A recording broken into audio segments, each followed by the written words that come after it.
Assalamualaikum warahmatullahi wabarakatuh. Sahabat Komarialing dimanapun berada, alhamdulillah hari ini saya sedang di sekolahnya Ibu Ketua PWA Jawa Barat, Ibu Dr. Anda Iya Kurniati MPD. Alhamdulillah, apa kabar Teh? Alhamdulillah hari ini saya bersilaturahmi dengan Ibu Ketua Pimpinan Wilayah Aisyah, sekaligus juga seorang BK atau BP disebutnya sekarang ya? Bimbingan dan konseling. Mungkin hari ini saya ingin mendengar pendapat bagaimana Ibu Ketua PWA yang lingkupnya sangat luas ya, Jawa Barat itu jumlah penduduk yang banyak, daerah yang luas. Kemudian juga tentunya banyak persoalan-persoalan yang dihadapi, jadi harus terjun ke masyarakat, harus melihat kondisi daerah dan sebagainya. Sementara ada peranan lain, yaitu seorang pendidik, seorang guru BK, dan juga tentu saja seorang ibu rumah tangga. Iya nih, saya mau bertanya, bagaimana membagi tugas yang begitu banyak, kompleks, dan tentunya menyita waktu? Boleh kami mendengar pemaparannya? Baik, terima kasih Teh Kokom. Bismillahirrahmanirrahim. Assalamualaikum warahmatullahi wabarakatuh. Waalaikumsalam. Silaturahmi ini mudah-mudahan bermanfaat. Amin. Pertanyaan atau silaturahminya Bu Kokom ini disyukuri ya sebagai takdir Allah untuk bertemu pada kesempatan ini. Sebagai Ketua Pimpinan Wilayah Aisyah Jawa Barat, itu karena sudah menjadi jalan pilihan ya, pilihan jalan hidup untuk menjadi salah satu bagian dari pergerakan Aisyah. Nah, bergerak di Aisyah itu tidak simsalabim abrakadabra. Betul. Itu menjadi sebuah perjalanan hidup dari sejak kecil, sejak mungkin sadar diri untuk mengaji, ya mengaji di Masjid Muhammadiyah, lama-kelamaan diperkenalkan dengan persyarikatan. Di situ sudah mulai mengenal, oh Masjid Muhammadiyah itu bukan simsalabim juga, itu digerakkan oleh orang-orang. Nah, siapa sih yang menggerakkan itu? Ya ternyata adalah para... Usia berapa tahun kira-kira nih untuk masyarakat bangsa Indonesia mulai sadar itu? SMP? Oh, SMA? Saya sadar berorganisasi itu dari SMP juga sudah sadar organisasi, tapi saya akan start dari usia balik 17 tahun. Jadi sejak usia 17 tahun sudah mulai ikut rapat-rapat, menggerakkan organisasi, ya, mengadakan pengajian, kegiatan dan itu di usia 17 tahun. 17 tahun. Nah, 17 tahun sudah mulai menggerakkan tingkat ranting, ya. Ranting di Coblong ya, kalau cabangnya Kota Bandung, Kota asli Bandung. ya orang Bandung. Nah, kemudian bergerak terus nggak ada capeknya. Kalaupun ada hambatan itu diterjang, lalu menjadi sebuah ketagihan, menjadi sebuah kebahagiaan, kesenangan. Sekalipun diingatkan oleh saudara-saudara, misalkan awas lo sekolahnya, awas kuliahnya, tapi karena pergerakannya jelas, programnya jelas, begitu ya, dan selalu berada di lingkungan masjid lagi. Jadi di Mujahidin itu dari tahun 80-an sudah di 80 ya, nah kan biasa. Orang tua mana yang tidak mendukung anaknya aktif di masjid? Orang tua mana yang tidak mendukung kegiatannya adalah kegiatan pergerakan Islam? Orang tua mana yang tidak mendukung, mendoakan dan mempersilahkan anaknya untuk aktif di pergerakan persyarikatan Muhammadiyah, Nasihatul Aisyah, Ikatan Pelajar Muhammadiyah, sekarang Aisyah, karena semuanya juga adalah menggerakkan Islam, gitu Bu Koko. Jadi sudahlah ya. Menjadi Aisyah itu memang menjadi perjalanan hidup, dan take and give kalau berorganisasi itu. Kita memberi waktu, ilmu, sedikit harta, lalu persyarikatan juga memberi sesuatu kepada kita, apa? Kemampuan, ya, kepercayaan diri, kan gitu ya. Kemudian jaringan, silaturahmi. Dengan bermuhammadiyah saya kenal dengan banyak orang, dengan banyak instansi, dengan Muhammadiyah saya banyak ilmu, ya, apalagi sekarang Kokom ngadain acara GSM mengaji tiap subuh. Gerakan subuh mengaji ya. Berorganisasi itu adalah take and give. Take and give dalam berbagai hal. Banyak sekali Muhammadiyah Aisyah persyarikatan itu memberikan banyak kekayaan lah gitu ya bagi saya. Kekayaan apa? Kekayaan yang tidak ada bandingannya dibanding harta yang emas berlian itu. Alhamdulillah, itu Itu manfaat pokok. berorganisasi Iya, ya. manfaat berorganisasi. Tapi ya kita kan tidak dilatih, dididik untuk mengkultuskan ya persyarikatan. Muhammadiyah itu, Aisyah itu adalah kendaraan kita. Kendaraan saja. Saya memilih Muhammadiyah karena saya ingin berkendaraan yang benar, ingin alat yang benar, yang bersih, yang higienis, yang sehat, kan gitu ya. Ibadahnya benar sesuai dengan tuntunan Muhammad Nabi gitu kan. Pergaulannya benar sesuai dengan tuntunan agama, kemudian juga ilmunya benar, kemudian juga amalannya benar ya. Hanya mungkin kalau boleh kita bicara, Muhammadiyah itu tidak hanya bicara, tapi yang diajarkan oleh Kiai Haji Ahmad Dahlan itulah amalkan ya, dan actionnya ya. amalkan. Betul. Bangga lah bermuhammadiyah, seperti hanya kawan-kawan semua bangga dengan Muhammadiyah. Tapi nggak cukup bangga, kita bisa berbuat apa untuk persyarikatan gitu ya. Nah, persyarikatan kita ini cukup persyarikatan yang terbuka lebar bagi siapapun. Kalau saya sih sering bicara, wahai teman-teman yang bisa menulis masuklah ke Aisyah, yang bisa bicara masuklah ke Aisyah, yang punya ilmu yang lebih profesional masuklah ke Aisyah. Welcome dan ya, kan? siapapun. Karena Aisyah itu milik semua. Hanya kalau sudah ada di Aisyah, di persyarikatan, ikutilah aturan persyarikatan. Apanya? Ya normanya apa? Norma di Muhammadiyah Aisyah itu sudah ada normanya ya. Bagaimana kita bermusyawarah, bagaimana kita mengambil keputusan, bagaimana kita membuat program dan sebagainya. Nggak akan abrut-abrutan gitu. Iya, jadi ada jalurnya ya, ada aturan-aturannya. Jangan semaunya sendiri. Oke, luar biasa ya. Nggak akan Muhammadiyah itu umurnya 2 abad kedua. Iya. Kalau nggak, mungkin kan ada yang meneliti juga Muhammadiyah itu adalah persyarikatan yang tertib. Alhamdulillah ya. Oke, kembali ke pertanyaan semula. Teteh itu juga seorang guru BK. Teteh juga seorang keluarga. Iya, alhamdulillah ini sedang di sekolah, luar biasa. Oh, di teras kita sedang berbincang santai dengan Ibu Man satunya di sini. Man satu tuh, luar biasa ya. Nah, mau mendengar dong ceritanya bagaimana nih membagi waktu teh yang luar biasa.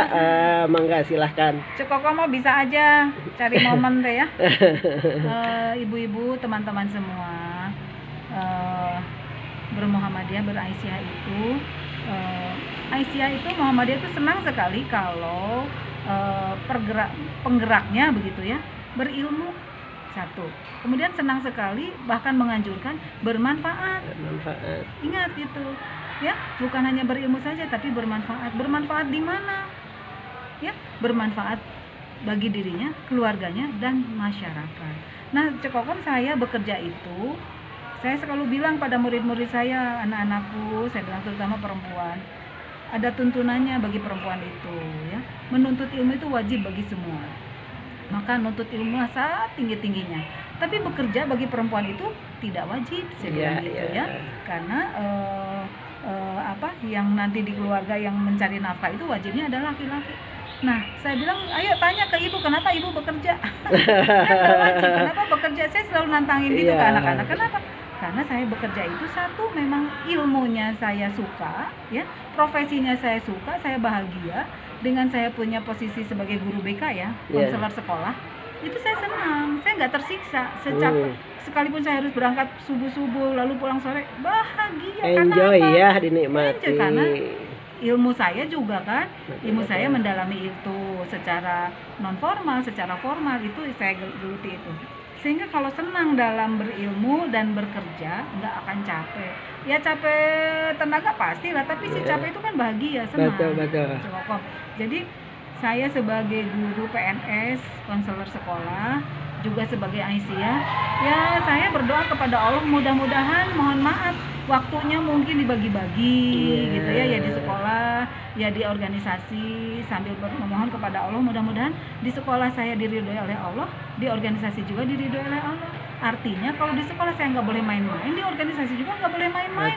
Udah diizinkan oleh suami, keluarga, masa mau santai-santai gitu ya. Betul, Ya betul. kalau bahagia ketawa-ketawa itu bukan kemalasan, itu mah cari suasana aja. Iya, betul Gitu betul. Cek Koko. Jadi guru BK itu menurut saya adalah jadi ibu, ya Ibu. seperti halnya di rumah jadi ibu. Di rumah jadi ibu apa? Anak yang merengek, anak yang minta dikeloni, anak yang minta dibimbing belajar, sama di sekolah juga begitu. Tapi lebih spesifiknya kalau saya jadi guru BK atau jadi konselor itu membantu anak-anak siapapun itu yang kategori akademiknya bagus, akademiknya kurang bagus, yang kategori ekonomi tinggi, ekonomi rendah, sama semuanya. Di mana-mana juga anak-anak itu ingin disapa, ingin diperhatikan, Disapa, ingin ya. dimengerti. Oke, siap, Gitu ya, siap, ingin betul, dimengerti. betul ya. Nah, mungkin guru-guru yang lain suka gini, ibunya mah pasti ngebela anak. Sebenarnya bukan ngebela, tapi lebih berusaha untuk memahami. Iya, Itu Bu iya. Kokom, lebih memahami. Kalau udah memahami, kayaknya kita bisa mengambil tindakan yang lebih bijaksana. Tepat ya. Oke. Tapi gini teh, kadangnya masih ada di masyarakat. Wah, kalau dipanggil BK, BP itu kesannya menakutkan gitu. Jangan deh kita masuk ke ruang BK katanya. Betulkah BK seperti itu? Coba Iya, bagaimana ceritanya betul. nih? Kalau itu cerita tahun 70-an. 70-an. Ya, oh sekarang sudah Tahun berapa tahun ya? Tahun 70-an Beda begitu, ya. gitu ya. BP, dulu mah GC, Guidance and Counseling. Oke, dan gitu. counseling. Atau guru cicing katanya gitu ya. Guru pegawai. Oh, guru gitu. cicing. Nah, sekarang itu di kampus-kampus yang ada prodi BK itu mendidik para mahasiswanya itu untuk itu tadi mampu memahami dan mampu mengarahkan, membantu siswa untuk mampu mengambil keputusan. Ya. Mengambil keputusan apa? Keputusan dalam kehidupannya. Dalam apa? Dalam kehidupan, dalam bidang sosialnya, dalam bidang karirnya. Nah, kedepannya dalam bidang akademiknya itu dibantu oleh guru BK untuk mampu diambil keputusan agar dia tepat dalam mengambil keputusan. Ya. Jangan sampai dia hanya ikut-ikutan temen, hanya ikut-ikutan tren-tren saja. Ya.